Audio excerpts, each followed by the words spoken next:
Kaya pala ako pinapasok mga boss, kulang sa tao.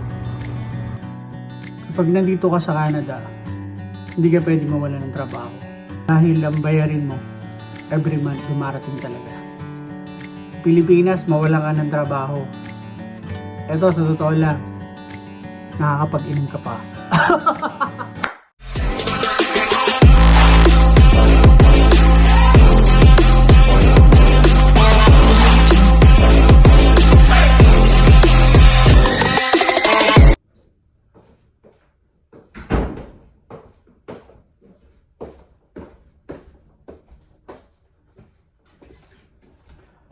Kamusta mga boss?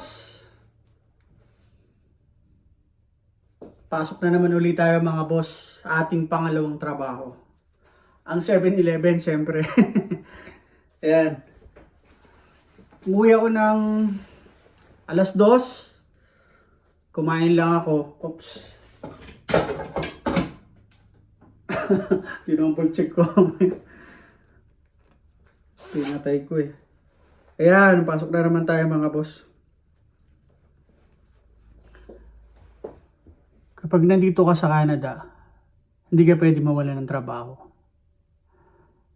Dahil ang bayarin mo, every month dumarating talaga.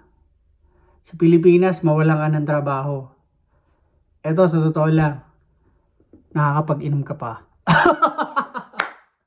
Di ba yun ang totoo mga boss, ano? Ako, na-experience ko yun eh. At pagkatapos ko ng 6 months sa trabaho, tambay ako. Wala akong pera pero nakapag-inom pa ako. Ano?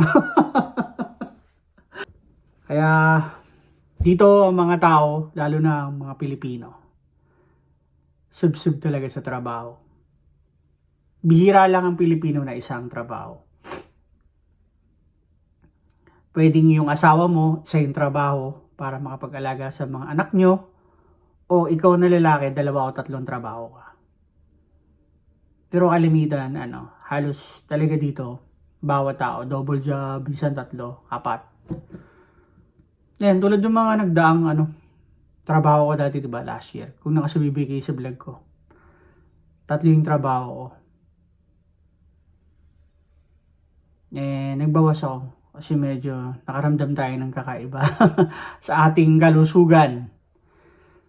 Kaya, dahil libre dito yung check-up, at yung mga laboratory na gagawin sa'yo, kaya every 6 months, nagpapa-blood work ako.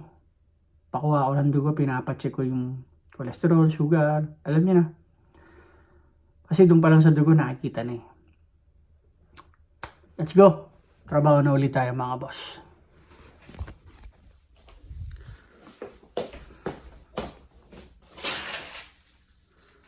Nagbaon ako ng makakain ko mamaya. Diba sabi ko nga sa inyo, hindi ako nag-aalmusal na ng kanin, hindi ako kumakain ng tanghalian na kanin. Ang kinakain ko, puro gulay. Karne, pero hindi ako nakain ng taba. Hindi rin ako mahilig sa soft drinks at hindi rin ako mahilig sa kape. Ayan. Sa gabi, kumakain ako ng kanin. Mga bandang 5:00 yung kumakain na ako niyan. Pero hindi marami ah. Mas marami pa rin talaga yung ulam. Para pagtulog ko sa gabi, hindi masakit yung ulo ko. Kasi pag hindi talaga ako kumain sa hapon, tapos tutulog ako ng gabi, ang sakit sa ulo. Hindi ako makapagkatulog. So kumakain ako ng konting kanin, tapos maraming ulam. Basta wag lang taba, mga ganyan. Sobrang alat, ayoko. Para pagising ko ng umaga, malakas pa rin ako. Kahit pa paano, may laman pa rin yung tiyan ko. Mahirap, syempre, pero sinanay ko na yung sarili ko. Para sa ating kalusugan.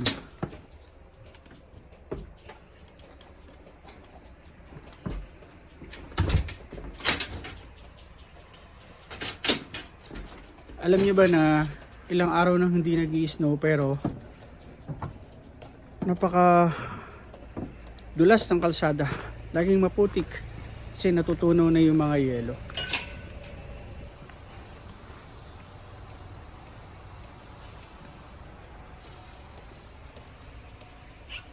Ayan, tutunaw na sila.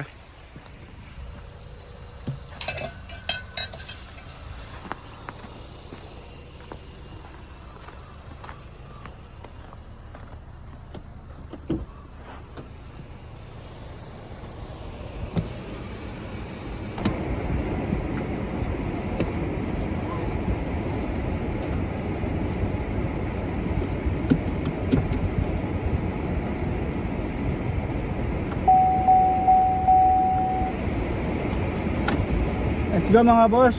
Pasok na tayo. Dadaan tayo kay Mrs. Kaya baka mahulog yung camera ko eh. Iiwanan ko tong sasakyan sa kanya. Dadaan muna tayo kay Mrs. Iiwanan ko tong sasakyan sa kanya. Tapos siya naman yung maghahatid sa akin sa 7-Eleven. Tapos pag uwi niya, kakain lang yung mga boss. Double job din yun eh, Mrs. ko. Kakain lang siya. Tapos pahinga lang siya ng isang oras. Tapos aalis na yun. Papasok na yun sa kanyang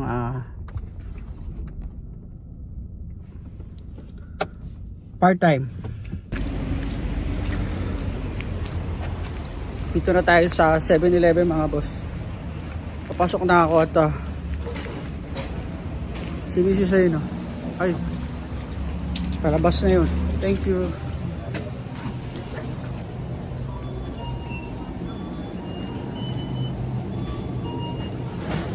Mamaya na ulit mga boss.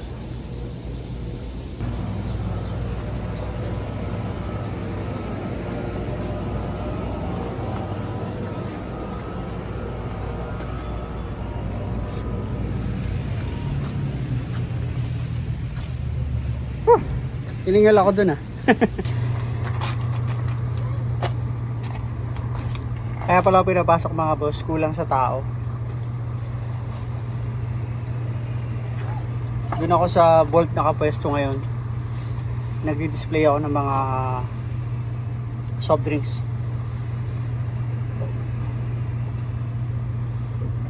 Tapos ngayong araw na to napakaputik ng loob ng 7-Eleven.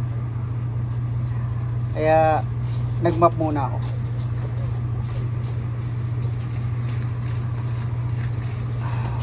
Tatapos ko lang magmap, lumabas ako. Daming customer sa loob eh.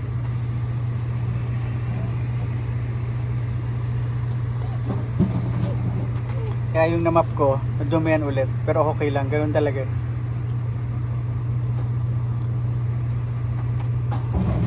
Pagkatapos kong magtsaa, balik na ako sa Bolt. Salansan ulit ako ng soft drinks. Tapos magmamap ako ulit.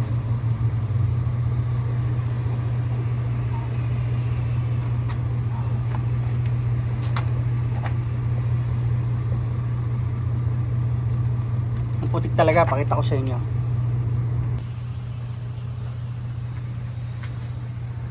Ilagyan ko na yan ng asin mga boss, kasi baka madulas sila.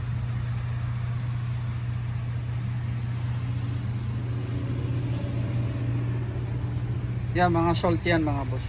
Yung nakikita nyo yung puti-puting bilog.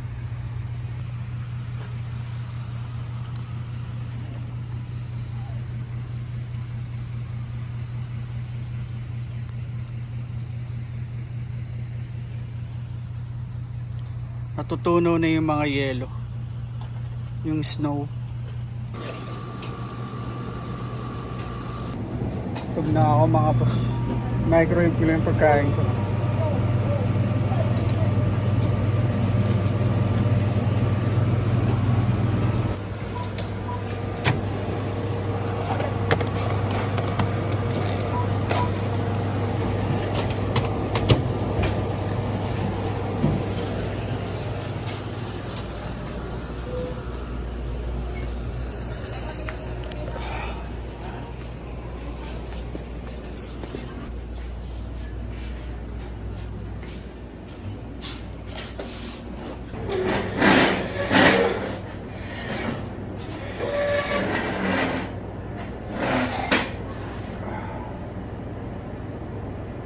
Pagod.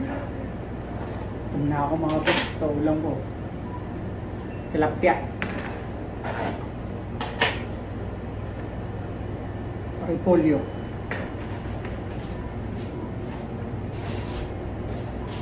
Humawa ako ng gloves. Saan ako humawa kanina mga boss.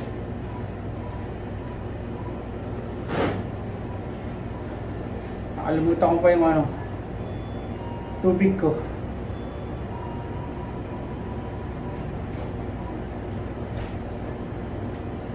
Kuha muna ako.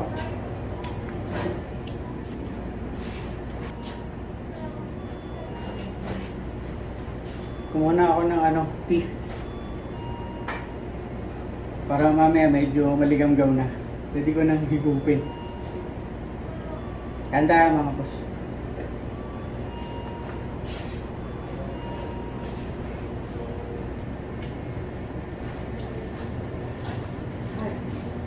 Sandali. Dalawang beses na ako nagluto ng kababs. Nakabili kababs ni. Oo. Oo. Nakadalawang pakete na ako ng kababs. Diyos ko po. Baka maging busy mamaya. Payday Friday na yun. Kaya nga. Ito sa putik pa. Oo. Putik.